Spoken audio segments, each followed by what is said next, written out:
स्वामी,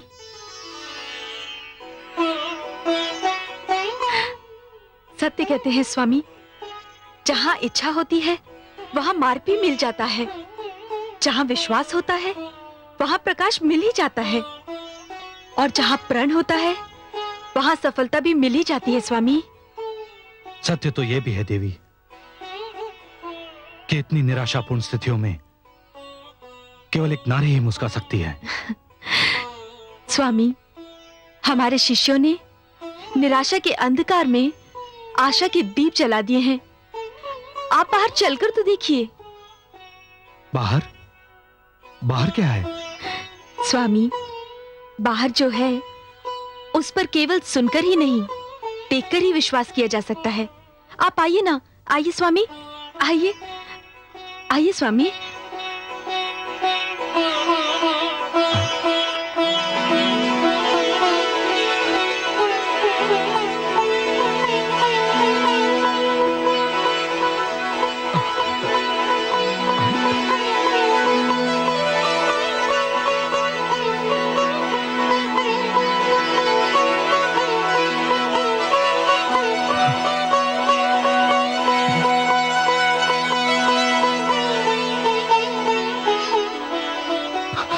ये सब क्या है देवी?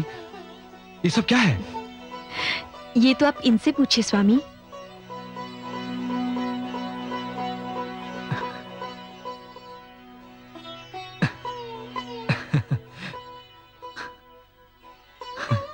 धन्य हो शिष्यों, धन्य हो। परंतु शिष्यों, ये सब इतना शीघ्र तुम लोगों ने किया कैसे, ये तो बताओ। यह सब आपके यश का फल है गुरुदेव।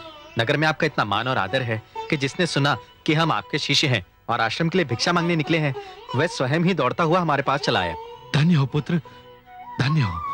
हमने एक दो द्वारों का ही भ्रमण किया था कि समस्त नगरी में यह समाचार जंगल की आग की भांति फैल गया कि ऋषि जमदग्नि का आश्रम संकट में है। आयुष्मान भव पुत्र। और फिर नगर के कई श्रेष्ठ नागरिक आए और उन्होंने कहा कि उनके रहते हुए आश्रम और शिक्षार्थियों को कोई कष्ट हो तो ये उनके लिए लज्जा से डूब मरने की बात है। उन्होंने कहा कि आज से आश्रम की समस्त आवश्यकताओं की पूर्ति उनका दायित्व होगा। अब हमें अपनी शिक्षा दीक्षा के लिए न तो राजकोष की आवश्यकता होगी, न द्वार द्वार भिक्षा मांगने की। यदि कोई किसी पर एक द्वार बंद करता है स्वामी, तो ईश्वर उस पर 100 द्वार खोल देते हैं। सत्य है देवी, सत्य है।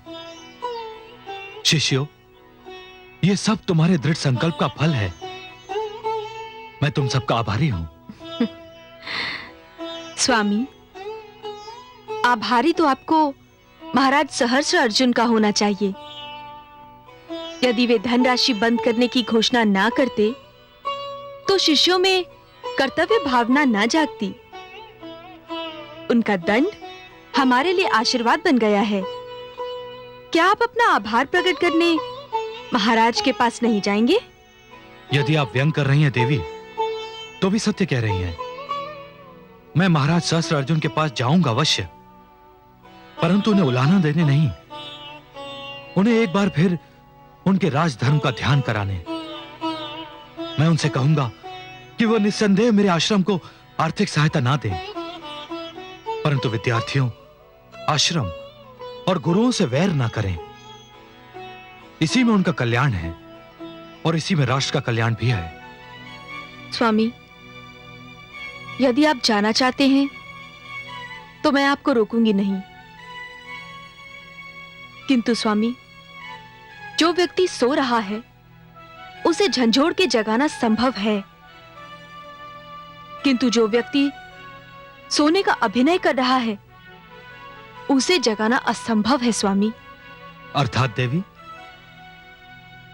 स्वामी, मुझे पूर्ण विश्वास है कि महाराज जो कुछ भी कर रहे हैं वो एक योजनाबद्ध अभियान के अंतर्गत है।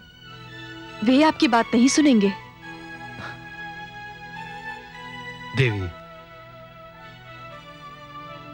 मात्र कर्म ही मनुष्य का धर्म है।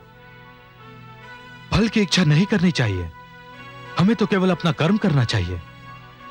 मैं एक बार प्रयत्न अवश्य करूंगा।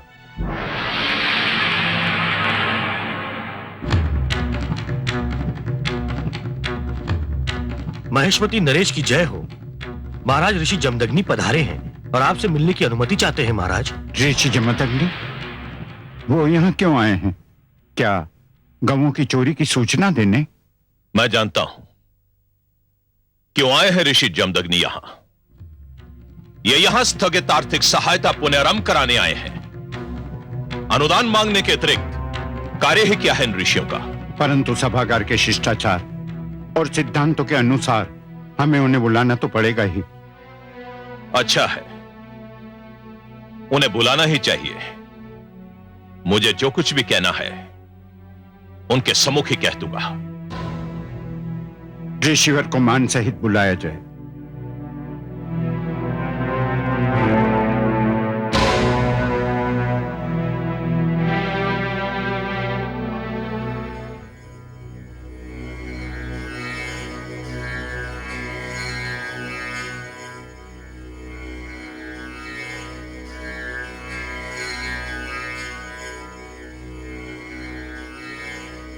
प्रणाम महाराज।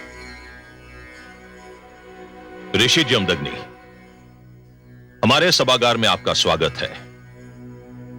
यदि आप हमसे अनुदान मांगने आए हैं तो हमारा उत्तर सुन लीजिए। यह संभव नहीं होगा। मैं अनुदान मांगने नहीं आया हूं। तो फिर क्यों आए हैं यहां? शीघ्र बताइए, हमें राज्य के आवश्यक कार्य भी करने हैं। आया तो मैं आपको कुछ स्मरण कराने, कुछ ध्यान दिलाने, कुछ समझाने के लक्ष्य से था। मुझे ऋषियों के उपदेश की ना तो आवश्यकता है और ना ही उनके लिए मेरे पास समय है। मैं जानता हूं महाराज, और मैं यह भी जानता हूं कि वो सब करना आपका भी समय नष्ट करना है और मेरा अपना भी। इसलिए मैं जिस दूसरे कारणवश यहां आया हूं उसे व्यक्त करना चाहूंगा। आपके आने का दूसरा कारण क्या है? मैं आपका आभार प्रकट करने आया हूं महाराज। आभार? हाँ महाराज, आभार। आपके महामंत्री के आगमन और आपके आदेश ने सारे आश्रम में नए प्राण फूंक दिए हैं। क्या कहना चाहते हैं आप? महाराज, मेरे शिष्यों के प्रयास के फलस्वरूप आश्रम में दूध धान्य की वर्षा हो रही है। नगर के श्रेष्ठ नागरिकों ने और नगर सेवकों ने आश्रम को हर प्रकार की सहायता का आश्वासन दिया है। अब मेरे आश्रम को आपके अनुदान की कोई आवश्यकता नहीं। आप मेरा अपमान करने आए हैं यहां ऋषि जमदग्नि? अपमान? आपके राज्य में आभार को अपमान कहते हैं महाराज। अपनी सीमा में रहो ऋषि जमदग्नि। मैं अपनी सीमा को अच्छी तरह से जानता हूं, परंतु आप अपनी मर्यादा को भूल चुके हैं महाराज, और अपने धर्म को भी। अब भी कुछ नहीं गया है। आप पलट सकते हैं, विनाश के पथ पर अपने बढ़ते हुए पग रोक सकते हैं। तुम मुझे उपदेश देने वाले होते कौन हो? यह उपदेश नहीं है महाराज, मेरा परामर्श है। और यह परामर्श देना मेरा गुरु धर्म है, ऋषि धर्म है, ब्राह्मण धर्म है। तुम मेरी सहनशीलता की परीक्षा ले रहे हो ऋषि जमदग्नि। इससे पहले कि सभागार में कोई अनहोनी हो जाए, चुपचाप यहां से चले जाओ। अनहोनी तो आप कर चुके हैं राजन। भला गौओं की चोरी से बढ़कर अनहोनी क्या हो सकती है? आज तक ऐसा घृणित अपराध किसी ने नहीं किया। परंतु वत्स, गौओं की चोरी से यहां होने वाली बातों का क्या संबंध है? बहुत गहरा संबंध है ऋषिवर। आज जो बातें हो रही हैं उसकी जड़ें चोरी की इसी घटना में हैं। मैं कुछ समझा नहीं वत्स। आपकी गौएं नर्मदा के तट पर शिवालय के पास एक बाड़े में हैं। आप उन्हें वहां जाकर ले सकते हैं। तुम्हें कैसे ज्ञात हुआ? आपने तो इस सत्य को छिपाने का बहुत प्रयत्न किया था, किंतु सत्य बहुत देर तक छिपा नहीं रहता राजन। मैं कुछ समझा नहीं वत्स। आपकी गौओं की चोरी महाराज सहस्त्र अर्जुन ने करवाई थी। गुरु वशिष्ठ का आदेश है कि आप सर्वप्रथम अपनी गौओं को अधिकार में ले लें।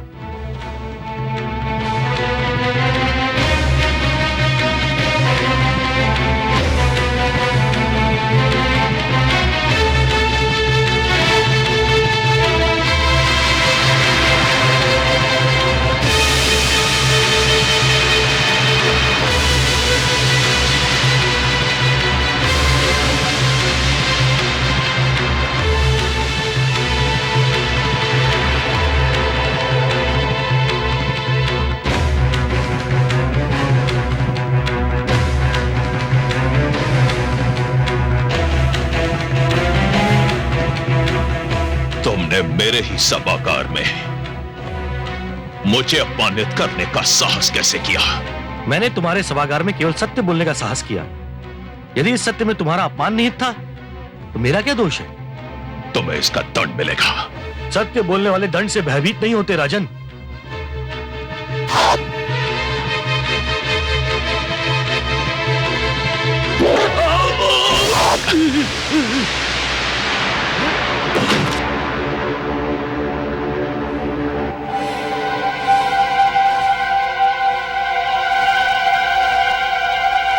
ऋषि जमदग्नि के आश्रम को जलाकर राख कर दिया जाए। इस धरती पर उसके आश्रम का चिन्ह विशेष न रहे। वहां की हर वस्तु को आग लगा दी जाए। हमारी आज्ञा का पालन किया जाए। जो आज्ञा महाराज।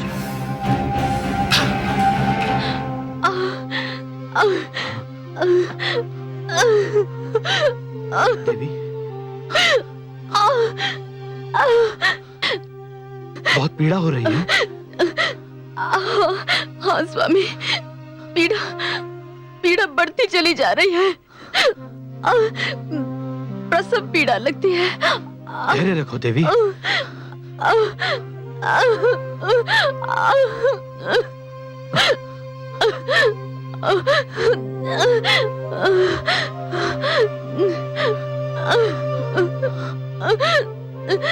स्वामी, भृगुवंश की बेल में एक और कली फूटने वाली है। स्वामी, धैर्य रखो देवी, धैर्य रखो। बस धाय आती होगी।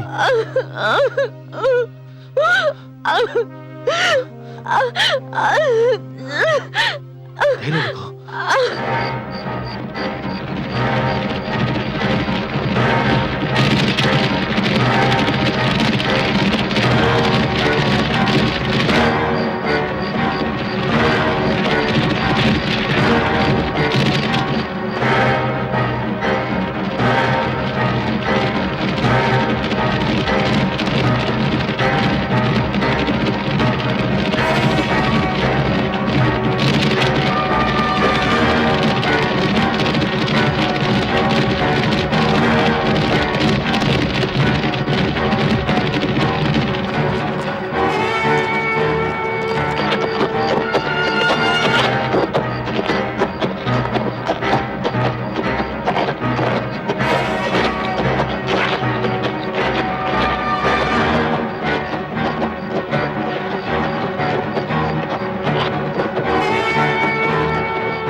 इस समय सब लोग सो रहे होंगे।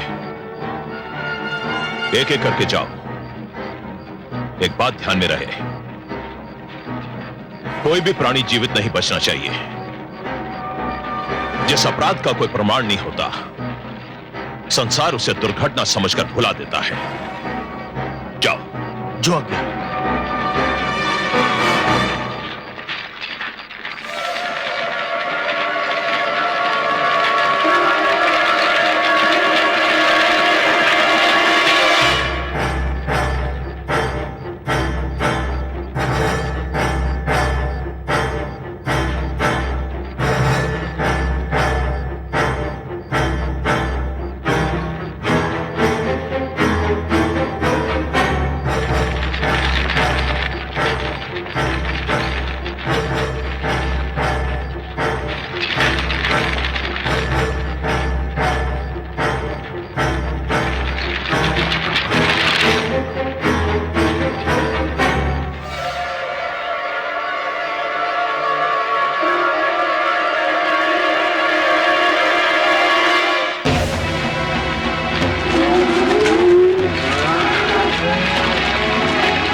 माता श्री, सारा आश्रम अग्नि की लपटों में घिर गया है। उठिए, हमें यहाँ से शीघ्र निकलना होगा। माता स्वयं अपने बल पर नहीं चल सकती, इन्हें उठाकर ले जाना पड़ेगा। देवी, उठिए देवी, सारा आश्रम अग्नि की लपटों में घिर गया है, हमें यहाँ से शीघ्र निकलना पड़ेगा। स्वामी, स्वामी अब मेरी चिंता छोड़िए, आप विद्यार्थियों के प्राण बचाइए स्वामी।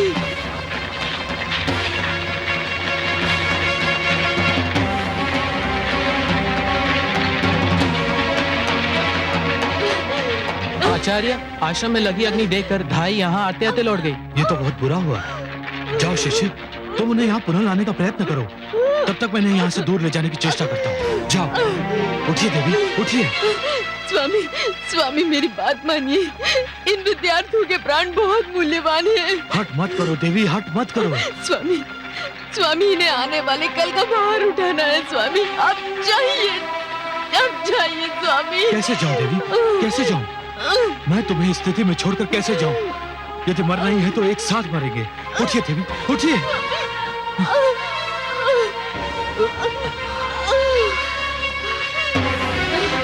हे प्रभु, हे पद्मनाभ, हमारी रक्षा कीजिए।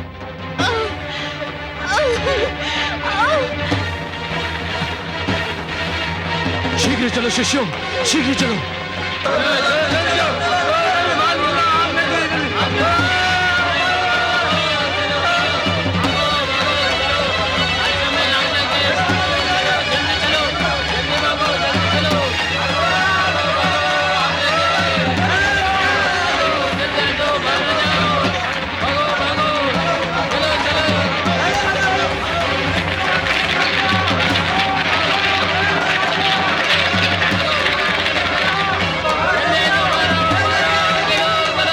चलो वीरों, अपना अभियान समाप्त हो गया। मैंने अपने राज्य में ऋषि कुल और आश्रम शक्ति को जलाकर भस्म कर दिया। चलो।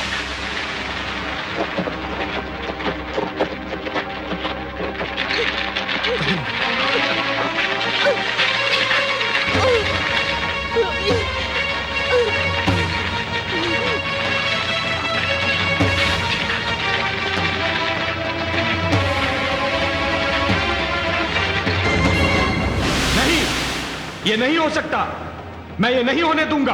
क्या नहीं हो सकता कमल नयन? क्या असंभव है? किस बात ने आपको इतना दुखी कर दिया है? इतना विचलित तो मैंने आपको पहले कभी नहीं देखा। क्या हुआ कमल नयन, क्या हुआ? महादेवी, धरती पर न्याय झुलस रहा है, अन्याय ठाके मारकर हंस रहा है। शक्ति के अहंकार में चूर सत्ताधारी निर्दोष विद्वानों के रक्त के प्यासे हो गए हैं। शास्त्र विद्या संकट में है, देवी सरस्वती का हनन हो रहा है। मैं ये सब कैसे सहन कर सकता हूँ महादेवी, मैं ये सब कैसे सहन कर सकता हूँ? मानव पर यह अत्याचार कोई दैत्य, कोई दानव नहीं कर रहा है, कोई असुर भी नहीं कर रहा है, स्वयं मानव कर रहा है। यही तो दुख की बात है महादेवी, यही तो दुख की बात है, और यही विडंबना मुझे विचलित भी कर रही है।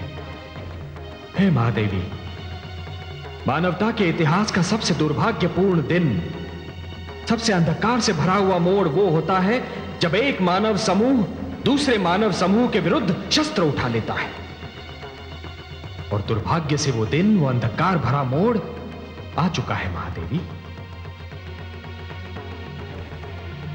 मुझे जाना होगा, मुझे जाना होगा महादेवी। परंतु इस बार मैं आपको वियोग का दुख नहीं दूंगा महादेवी।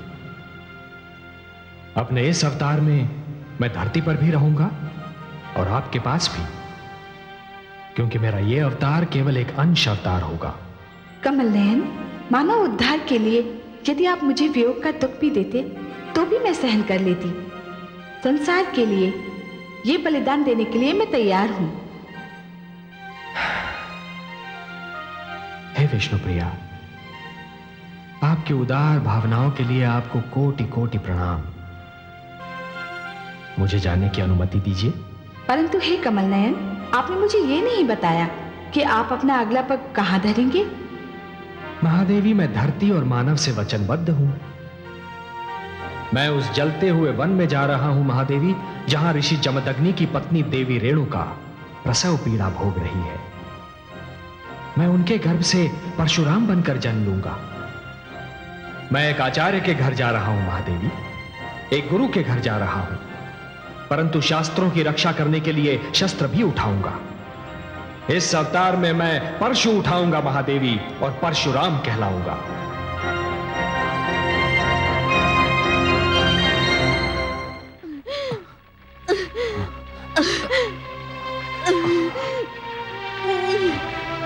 बैठिए देवी। संभल कर।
देखिए देवी।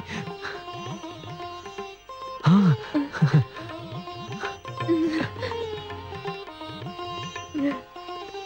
हे प्रभु, आप धन्य हैं प्रभु, धन्य हैं। चलो देवी, अपनी कुटिया में चलते हैं। आइए। संभल कर।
अरे धाई माँ आ गई, धाई माँ आ गई।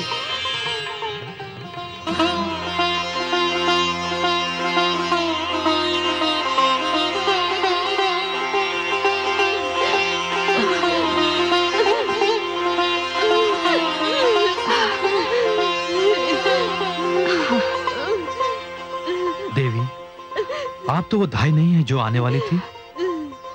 मैं उसी की छोटी बहन हूँ। वो तो यहाँ से भयभीत होकर भाग गई, किंतु मैंने सोचा कि इस स्थिति में प्रसव पीड़ा भोगती नारी को क्यों ही छोड़ देना उचित नहीं होगा, इसलिए मैं उसके स्थान पर आ गई हूँ। आप तनिक बाहर जाइए, मैं हूँ इनके साथ। जी देवी, धैर्य रखो, सब ठीक हो जाएगा। चलो शिष्यों।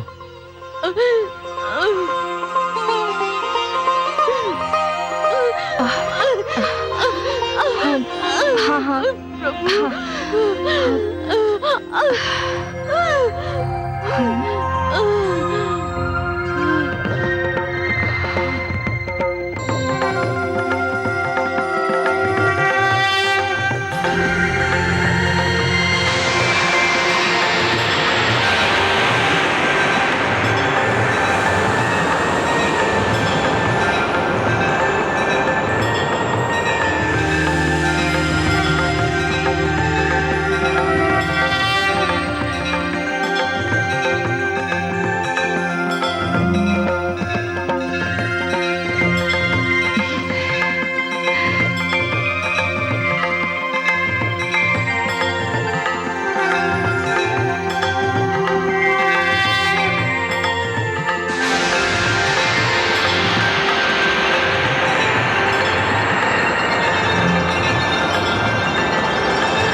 धन्य है लीलाधारी आप, धन्य है आपकी लीला।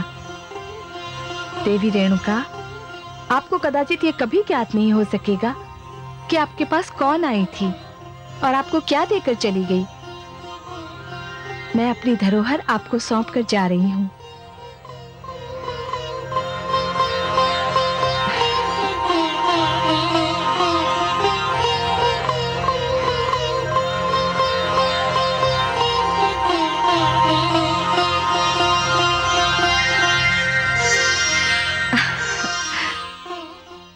बधाई हो ऋषि जमदग्नि, आप और देवी रेणुका अत्यंत भाग्यशाली हैं।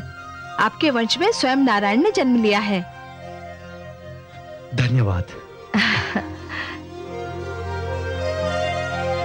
देवी,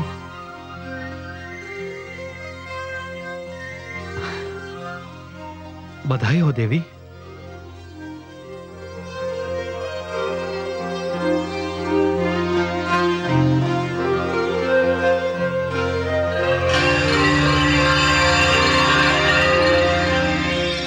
आपने हमारे वंश को एक अनमोल रत्न दिया है।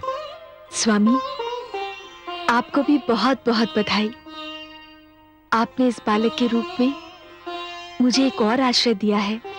देवी, पता है दाई क्या कह रही थी? क्या? कह रही थी कि ये साक्षात नारायण का अवतार है। और सत्य पूछिए तो जिस परिस्थिति में इस बालक ने जन्म लिया है, मुझे भी पूर्ण विश्वास हो गया है कि यह कोई साधारण बालक नहीं है। स्वामी, आप इस बालक का नामकरण इसी क्षण कर दीजिए। जैसी आपकी इच्छा। हे देवी, ये भृगुवंशी राम कहलाएगा। मेरा राम। और ये उन सब का विरोध करेगा, उन सब का सर्वनाश करेगा जो आश्रम को मिटा देना चाहते हैं।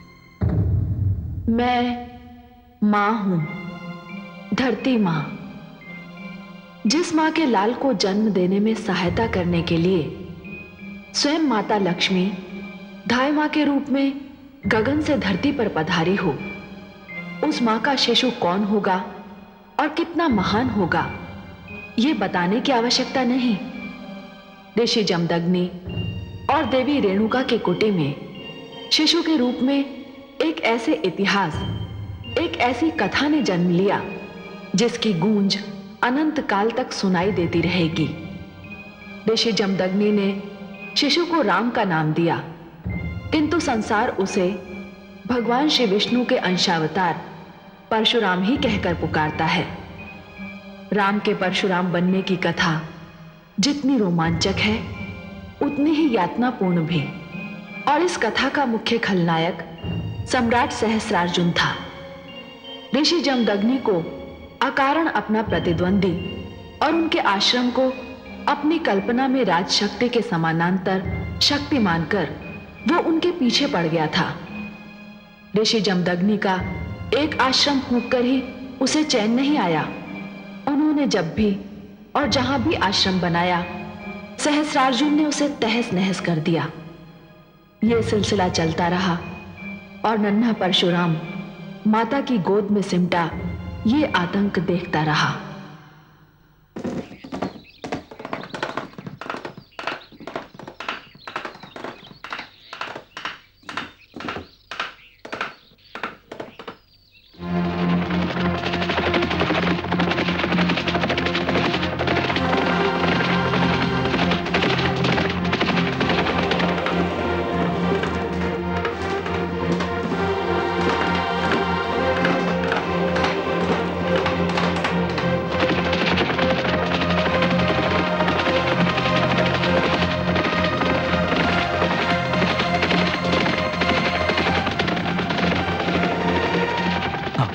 थोड़ा ऊपर और ऊपर शिष्य।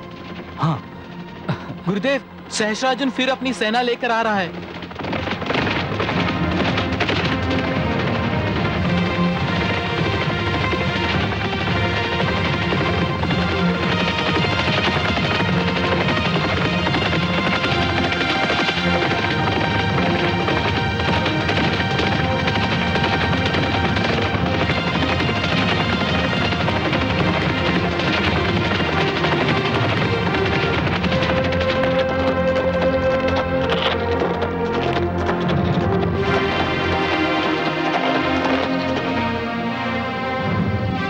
मुझे आपकी प्रशंसा करनी पड़ेगी ऋषिवर। मैं आश्रम जलाते जलाते थक गया हूं। आप आश्रम बनाते बनाते नहीं थके। उसका कारण है राजन। क्या कारण है? आप जिन्हें आश्रम समझते हैं, वास्तव में वो आश्रम नहीं है, विद्या और ज्ञान के प्रतीक हैं। और विद्या और ज्ञान ऐसी वस्तुएं हैं जो किसी युग में घटेंगी नहीं, बढ़ती ही रहेंगी। और उनके मिटने का तो प्रश्न ही उत्पन्न नहीं होता। उन्हें मिटाने का प्रयास करने वाले स्वयं थक जाएंगे, जैसे आप थके जा रहे हैं। यह विद्या और ज्ञान के केंद्र नहीं है ऋषि जमदग्नि। यह हम जैसे राजाओं की शक्ति पर प्रतिबंध लगाने के केंद्र हैं। हमारी स्वतंत्रता को समाप्त करने के लिए बनाए गए हैं ये आश्रम। प्रतिबंध तो जीवन का एक नियम है राजन। सूर्य, चंद्रमा, धरती, आकाश, पर्वत सब अपनी अपनी सीमाओं में बंधे हुए हैं। और यदि ये सब अपनी सीमाओं का उल्लंघन कर देना राजन, तो इस समस्त सृष्टि में उथल पुथल मच जाए। हम ऋषिगण आप राजाओं पर अपनी ओर से कोई प्रतिबंध नहीं लगाते। हम तो केवल उनका ज्ञान देते हुए उन नियमों का ध्यान दिलाते हैं जिन्हें युगों से माना जाता है। वे नियम जो ईश्वर ने बनाए हैं और जिन्हें मानव ने स्वेच्छा से स्वीकार किया है।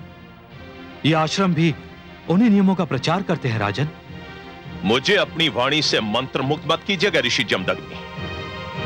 हम राजा बड़े सोच विचार के बाद इस निष्कर्ष पर पहुंचे हैं कि जो भी हमारी शक्ति को ललकारेगा, जो भी हमारी स्वतंत्रता को आघात पहुंचाएगा, हम उसका विध्वंस कर देंगे। इन आश्रमों का विध्वंस करने के लिए हमने सौगंध खाई है।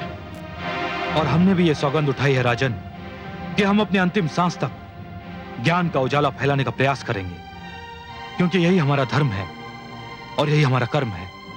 मैं चाहता तो आपका वध कर सकता था ऋषि जमदग्नि, परंतु मैं आपको नहीं, आपकी शक्ति को समाप्त करना चाहता। यह मत भूलो राजन, यह शस्त्र विद्या भी हम ही ने आप लोगों को सिखाई है। जो सिखा सकता है वो उसका प्रयोग भी कर सकता है, परंतु हम ऐसा करेंगे नहीं, क्योंकि हमारा लक्ष्य मारना नहीं है राजन, ज्ञान देना है। अब आप जा सकते हैं। चला।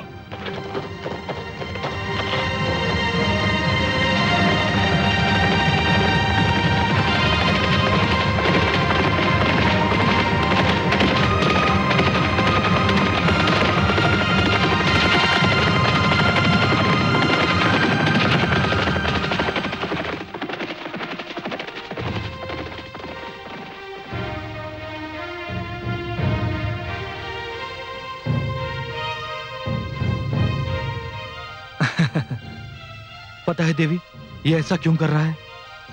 बार बार महाराज सहस्त्र अर्जुन का प्रहार हमारे आश्रम पर इससे सहन नहीं हो रहा है ना पुत्र? हाँ स्वामी, जब आप महाराज सहस्त्र अर्जुन के साथ बातें कर रहे थे उस वक्त इस बालक के मुख पे जो क्रोध था वो देखने योग्य था। इसे फेंक दो, फेंक दो। आ पुत्र, इतने क्रोधित मत हो। क्रोध को अपने मन में समेट कर रखो। कभी कभी जीवन हमसे परीक्षा लेता है और उसी समय हमें धैर्य की आवश्यकता होती है। हमने इन राजाओं को शस्त्र चलाना सिखाया पुत्र, परंतु स्वयं शस्त्र हाथों में लेना हमें शोभा नहीं देता, क्योंकि हमारा कर्म शस्त्र और ज्ञान का प्रचार करना है।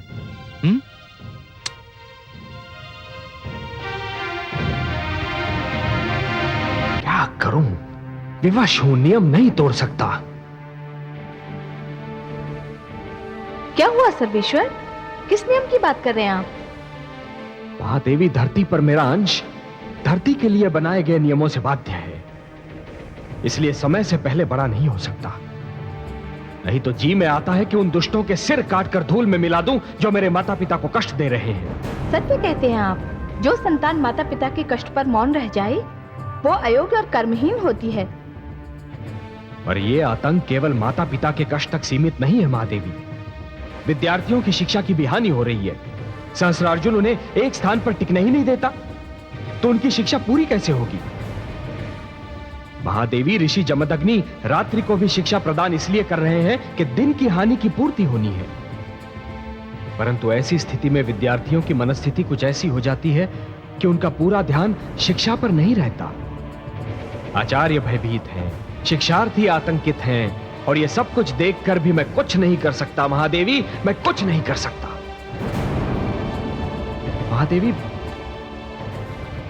महादेवी, मेरी स्थिति उस ज्वालामुखी जैसी है जिसका लावा भीतर ही भीतर उबल रहा है, परंतु पर्वत का मुख बंद होने के कारण वो फटकर बाहर नहीं आ सकता। धैर्य रखिए कमल नयन, हम सभी ब्रह्मा के बनाए नियमों से बाध्य हैं। बाध्य हैं, बाध्य हैं। आप वही कह रही हैं जो पिताश्री जमदग्नि ने कहा था। मेरे समक्ष और उपाय ही क्या है महादेवी?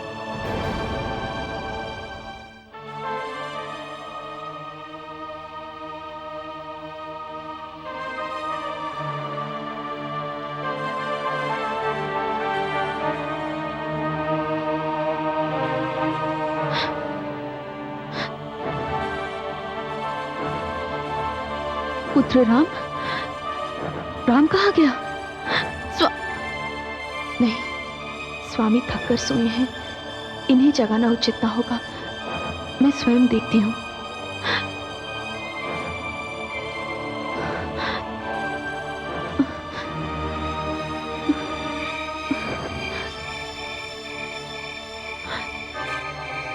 राम कहाँ गया होगा?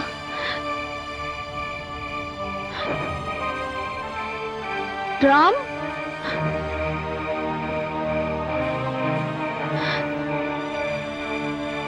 राम,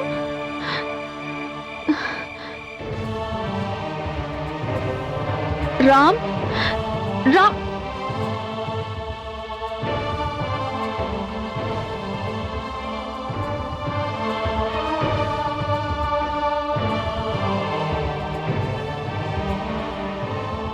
राम, ये तुम क्या कर रहे हो? सस्ता बना रहा हूँ मैं। किसके लिए? राजा को मारने के लिए।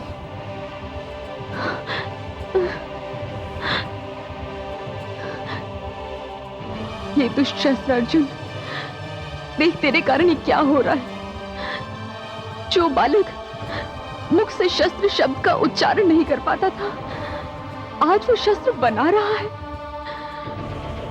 तूने एक बालक से उसका बालपन छीना है। संसार तुझे इस पाप के लिए कभी क्षमा नहीं करेगा।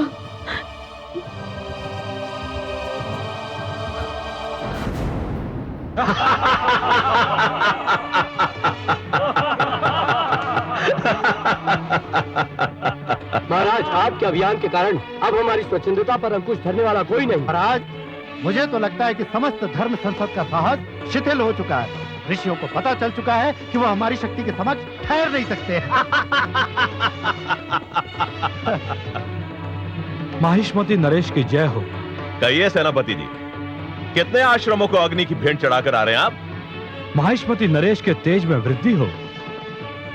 माहिष्मती क्षेत्र के सभी आश्रमों को जला दिया गया, किंतु क्या?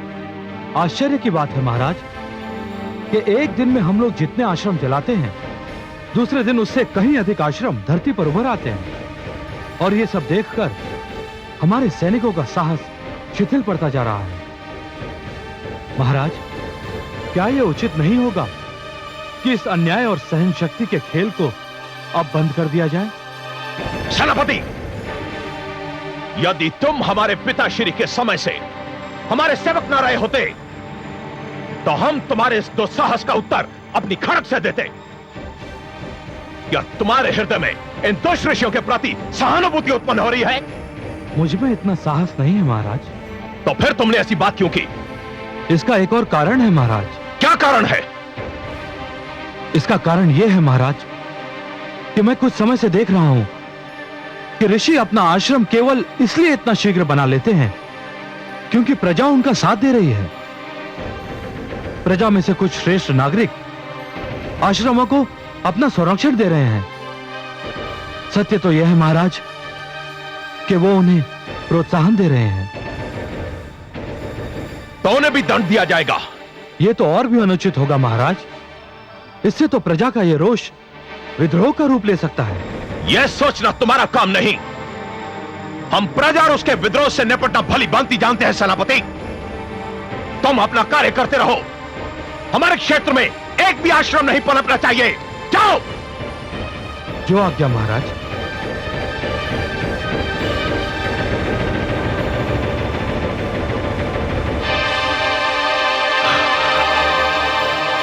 ऋषि जमदग्नि,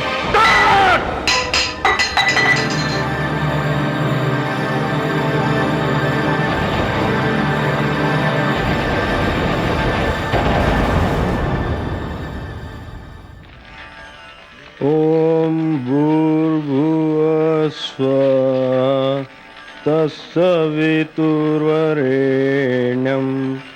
भर्गो देवस्य धीमहि धियो यो न प्रचोदयात्।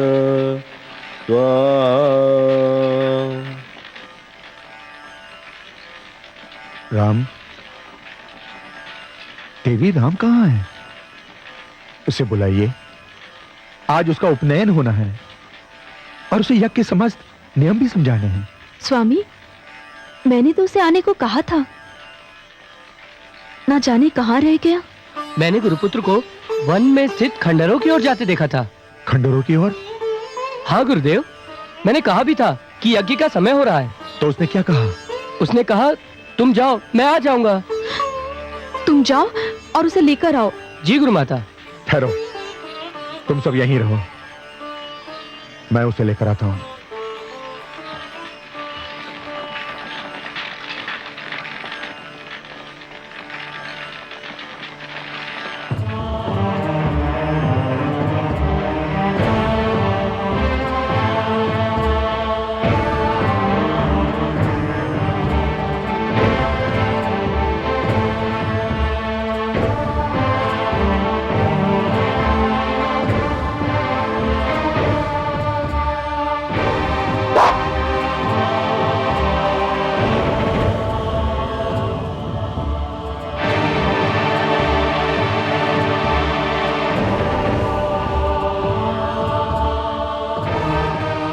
तुम्हारा लक्ष्य बदल गया है पुत्र?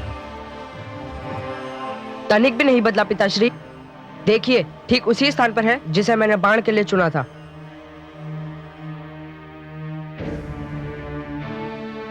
मैं इस लक्ष्य की बात नहीं कर रहा हूं पुत्र, मैं इस लक्ष्य की बात नहीं कर रहा हूं। जो तुम कर रहे हो ना पुत्र, वो हमारे जीवन का लक्ष्य नहीं है। क्यों पिताश्री? इसलिए कि हमारे जीवन का लक्ष्य कुछ और है पुत्र। हम ब्राह्मण हैं, हमारा कर्म ज्ञान देना है, शास्त्रों का प्रचार करना है, अधिक से अधिक शिक्षा ग्रहण करना है और समाज को अधिक से अधिक शिक्षित करना है। क्या हमारा लक्ष्य चुपचाप अत्याचार सहते रहना है? क्या हमारा लक्ष्य ये भी है कि नित दिन हमारे घर और आश्रम फूके जाते रहे और हम पशुओं की भांति एक स्थान से दूसरे स्थान पर हाके जाते रहे? ये हमारी नियति है पुत्र, हमारा भाग्य है। क्षमा करें पिताश्री, कभी कभी हम सब नियति और भाग्य जैसे शब्दों का प्रयोग वहां भी कर बैठते हैं जहां कायरता का शब्द अधिक शोभा देता है। नहीं पुत्र, सहनशीलता कायरता नहीं होती पुत्र। हम जिसे सहनशीलता कह रहे हैं, समय और इतिहास उसे पलायनवाद का नाम देगा, सत्य से भागने की चेष्टा कहकर पुकारेगा। हाँ पिताश्री, यदि अत्याचार का हाथ ना रोका गया, दमन की कलाई ना मरोड़ी गई, तो एक एक करके हमारे सारे आचार्य भी अपने अपने आश्रमों की भांति अग्नि की भेंट चढ़ जाएंगे। जब ज्ञान के भंडारी लूट जाएंगे, उसके भंडारी ही समाप्त हो जाएंगे, तो कहाँ करेंगे हम ज्ञानदान, कहाँ करेंगे शास्त्रों का प्रचार? कौन बचेगा ये सब विचार करने के लिए भी? उस समय पिताश्री किसी को हमारी सहनशीलता का ध्यान नहीं आएगा। इतिहास हम पर कायरता और दुर्बलता के आरोप लगाएगा। क्षमा करें पिताश्री, अभी मुझे शस्त्र सीखने दीजिए। शास्त्र पढ़ने के लिए और बहुत समय शेष है।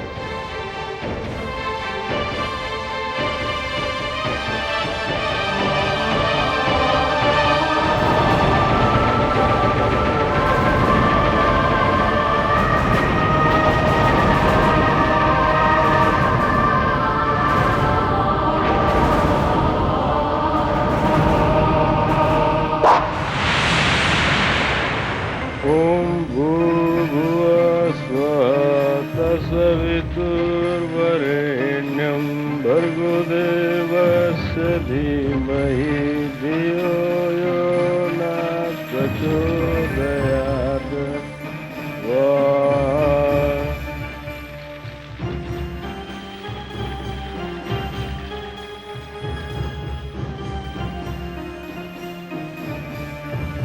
राम, ये फल फूल, ये रक्षाबंधन, ये सब लेकर मेरे पास क्यों आए?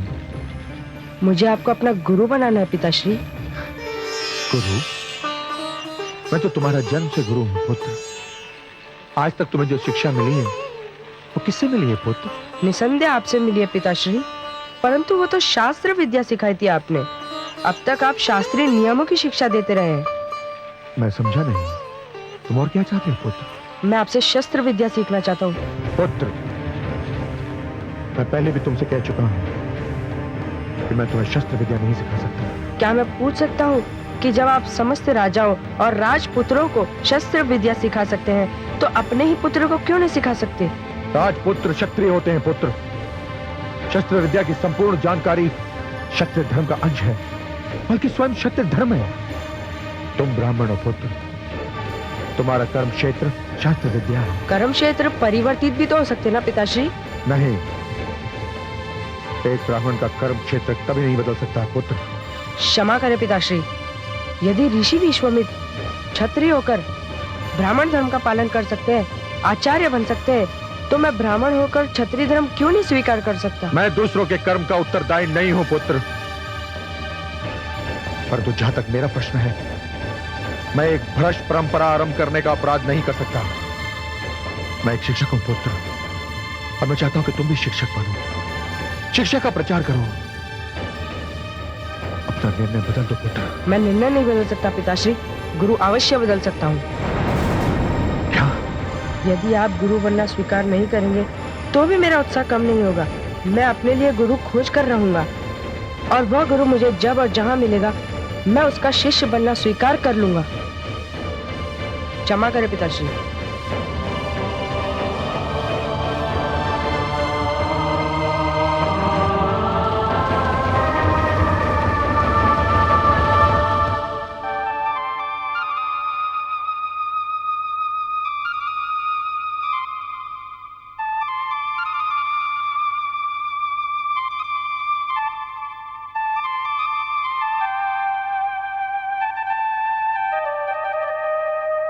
माताश्री, माते, मुझे बुलाया आपने माते? हाँ, तनिक जाकर देखो कि पुत्र राम कहाँ गया है। तुम्हारे पिताजी उसकी खोज में भी गए, पर अब तक ना वे लौटे हैं और ना ही पुत्र राम। रेणुका, वो अब लौटेगा भी नहीं। ये आप कैसी अजीब बातें कर रहे हैं स्वामी? क्यों नहीं लौटेगा मेरा पुत्र? कहां गया है? रेणुका, आपका पुत्र एक ऐसे पद पर निकल पड़ा है कि यदि वो वहां से वापस लौटकर आया भी तो वो नहीं रहेगा जिसे आपने जन्म दिया है। वो नहीं रहेगा जिसका मैंने पालन पोषण किया था। आप ये कैसी बातें कर रहे हैं स्वामी? मेरे तो प्राण निकले जा रहे हैं। आप स्पष्ट रूप से क्यों नहीं कहते? क्या हुआ है मेरे पुत्र को? किस पथ पर चल निकला है वो स्वामी?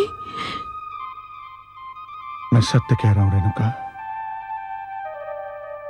जिस डगर पर आपका पुत्र यात्रा कर रहा है वो डगर हमारे संस्कारों की ओर नहीं आती, हमारे सिद्धांतों के विपरीत है।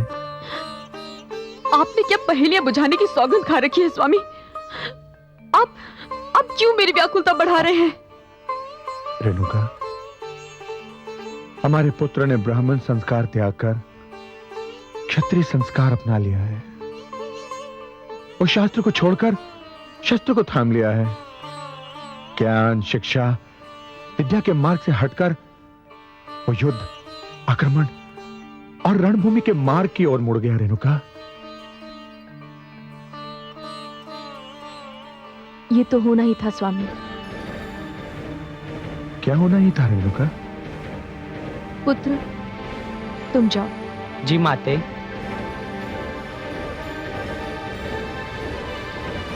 मैं तो जानती थी स्वामी कि ऐसा होने वाला है और संभवतः ऐसा ही होगा। अब आप पहेलियां बुझा रही रेणुका? नहीं स्वामी, मैं कोई पहेली नहीं बुझा रही। यदि हमारे पुत्र ने ब्राह्मण कर्म त्याग कर क्षत्रिय कर्म अपनाने का निर्णय किया है तो इसके साथ एक पुरानी घटना जुड़ी हुई है। घटना? कैसी घटना? आप तो जानते हैं स्वामी, मेरी भांति मेरी माताश्री भी किसी ब्राह्मण की पत्नी नहीं थी, एक क्षत्रिय की पत्नी थी और उनके कोई पुत्र नहीं था। जानता हूं। वे पुत्र इच्छा से आतुर होकर ऋषि ऋचिक के पास गईं और उनसे प्रार्थना की कि वे कुछ ऐसा उपाय करें जिससे उन्हें भी एक पुत्र की प्राप्ति हो। वैसे स्त्रियों में पुत्र की इच्छा अधिक प्रबल होती है देवी। आप सत्य कहते हैं स्वामी। इसी इच्छा के अधीन होकर वे ऋषि ऋचि के पास गईं। ऋषि ने उन्हें औषधि मिली एक खीर खाने को दी। माताश्री ने मेरे लिए भी खीर मांगी तो ऋषिवर ने प्रसाद के रूप में मेरे लिए भी खीर प्रदान की और कहा कि इसके प्रयोग से उन्हें एक वीर क्षत्रिय पुत्र की प्राप्ति होगी और मुझे एक विद्वान ब्राह्मण पुत्र की। तो फिर क्या हुआ? माताश्री जब घर लौटी तो वे ये भूल चुकी थी कि खीर का कौन सा प्याला उनके लिए है और कौन सा मेरे लिए। फलस्वरूप भूल से मैंने उस प्याले की खीर पी ली जो मेरी माताश्री के लिए दी गई थी। तो इससे क्या अंतर पड़ा? उस समय तो अंतर नहीं पड़ा, पर अब पड़ रहा है। मैं कुछ समझा नहीं रेणुका। ऋषि ऋचि के वरदान से जिस क्षत्रिय पुत्र का जन्म मेरी माताश्री की कोख से होना था उसका जन्म मेरी कोख से हुआ। पुत्र राम के क्षत्रिय संस्कार उसी घटना की देन है स्वामी। वहां क्षत्रिय वंश में विश्वामित्र ने जन्म लिया जो कर्म से ब्राह्मण हुए और हमारा राम कर्म से क्षत्रिय सिद्ध हो रहा है स्वामी।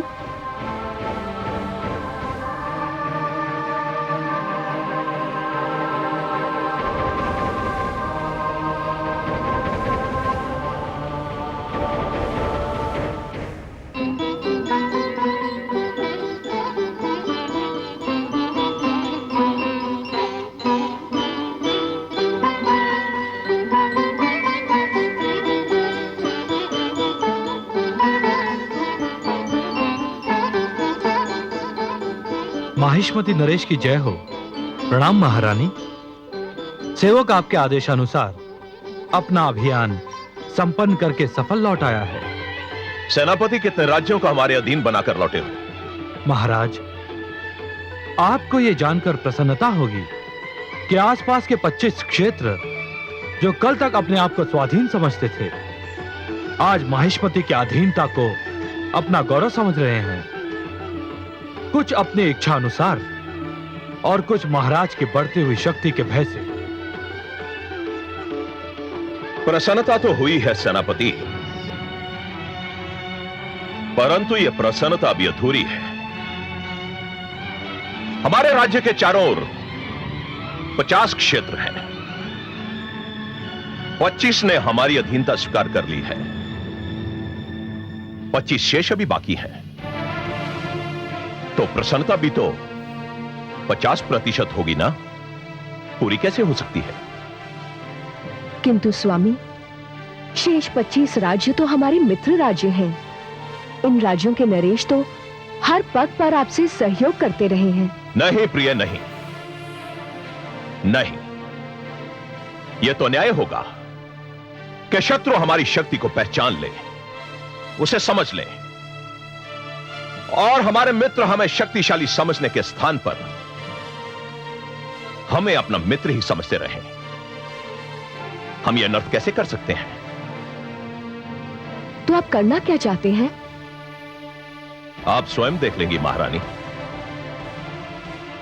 सेनापति महाराज, हमारे मित्र राजाओं को कल हमारे समक्ष उपस्थित होने का निमंत्रण दो। जो आज्ञा महाराज।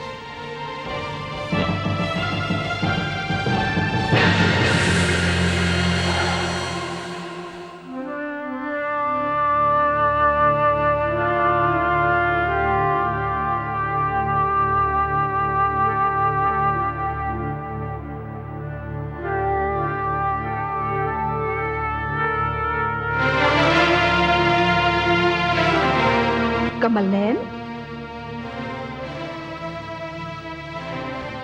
हे पद्मनाभ, वो मुख जिसका ध्यान आते ही मन में आस का उजाला फैल जाता है, जिसका नाम लेते ही नेत्रों में आशा दीप जगमगा उठते हैं, उसी मुख पे आज चिंता की छाया देखकर मैं अत्यंत चिंतित हो रही हूँ। किस चिंता ने आपको घेर रखा है? चिंता तो नहीं महादेवी, परंतु हाँ, एक विडंबना ने मेरे विचार को घेर लिया है। तनिक मैं भी तो सुनो, वो कौन सी विडंबना है? महादेवी, मैं मानव जीवन की उस विडंबना के विषय में विचार कर रहा था कि मानव कभी कभी बनना कुछ चाहता है और परिस्थितियां उसे कुछ और ही बना देती हैं। क्या आपका संकेत रेणुका पुत्र राम की ओर है? हाँ महादेवी, देखिए ना, मेरे इस अंश ने प्रथम बार पूर्ण मानव के रूप में जन्म लिया, और वो भी एक विद्वान, एक गुरु, एक आचार्य के घर में, एक सुशील नारी की गोद में जन्म लिया। उसके रूप में मानव समाज को एक विद्वान, एक गुरु और एक आचार्य भी मिल सकता था, परंतु परिस्थितियां उसे योद्धा बनने पर विवश कर रही हैं महादेवी। उसके हाथ से पुस्तक छीनकर उसमें शस्त्र थमा रही हैं। जो दोनों हाथों से ज्ञान लुटा सकता था महादेवी, उसके दोनों हाथों में धनुष और बाण पकड़ा दिए परिस्थितियों ने। हाँ कमल नयन, जो शांति का संदेश दे सकता था वो युद्ध का उपदेश दे रहा है। जिसे उस मार्ग पे जाना था जहाँ विद्या, ज्ञान और शांति है, वो उस मार्ग पर निकल पड़ा है जहाँ युद्ध, आग और रक्त है। किंतु इसमें उसका तो कोई दोष नहीं। कमल नयन, आपने सर्वथा उचित शब्द का प्रयोग किया है। परिस्थितियों ने उसे विवश किया है। वो इस मार्ग पर अपनी इच्छा से नहीं आया, उसे इस मार्ग पर ढकेल दिया गया है, और इसका कारण है सहस्त्रार्जुन। क्यों कर रहा है वो ये दुष्कर्म? महादेवी, मानव का जीवन शांत और सुखी बनाने के लिए ईश्वर ने उसके मार्ग में सहस्रों दीप जलाए हैं। उसके पास वेद, शास्त्र और अनेक अनेक धर्म ग्रंथ भेजे हैं, जिनमें जीवन के सिद्धांतों का वर्णन किया है, जीवन की सीमाओं की परिभाषा लिखी हुई है।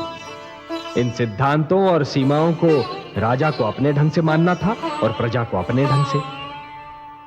किंतु सहस्त्रार्जुन की प्रजा तो आज भी इन सिद्धांतों, नियमों और सीमाओं का पालन कर रही है कमल नयन।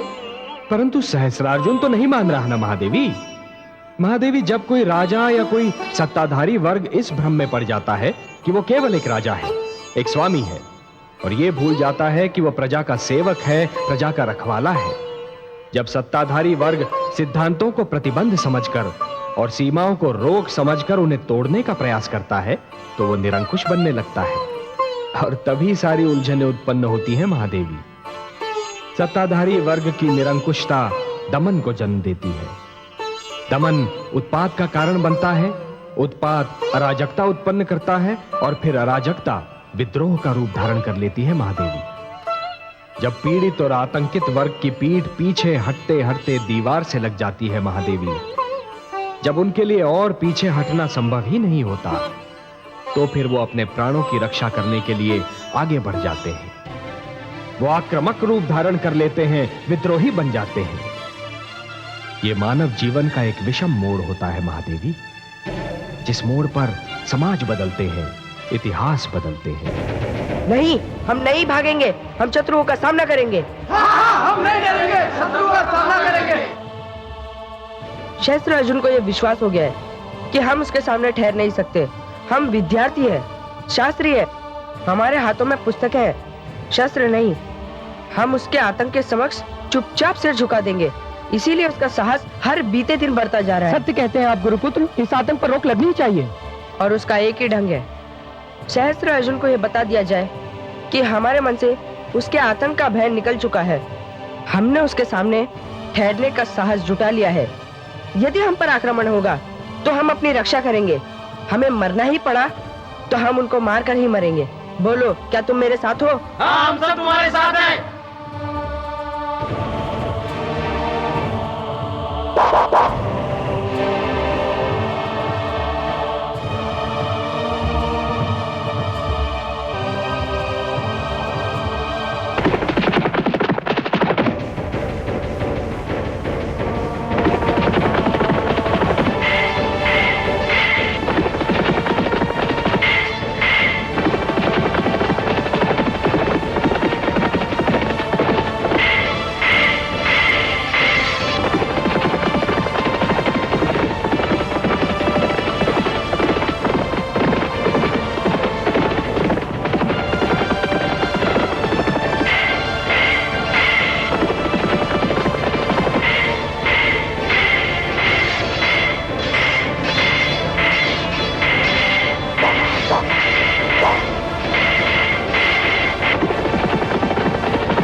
वृक्षों पर चल और वहीं से बाणों की वर्षा आरंभ कर दो। चलो।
चलो मंदिर में देखते हैं।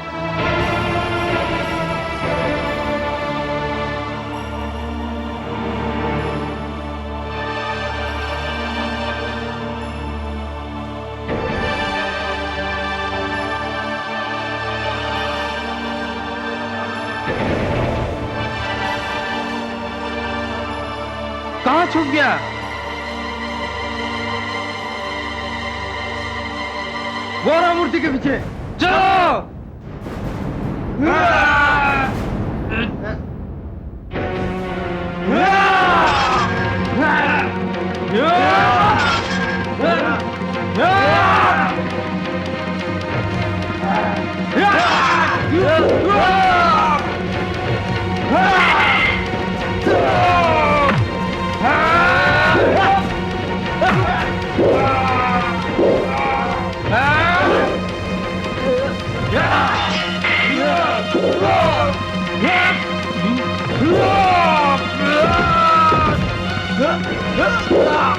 Ah!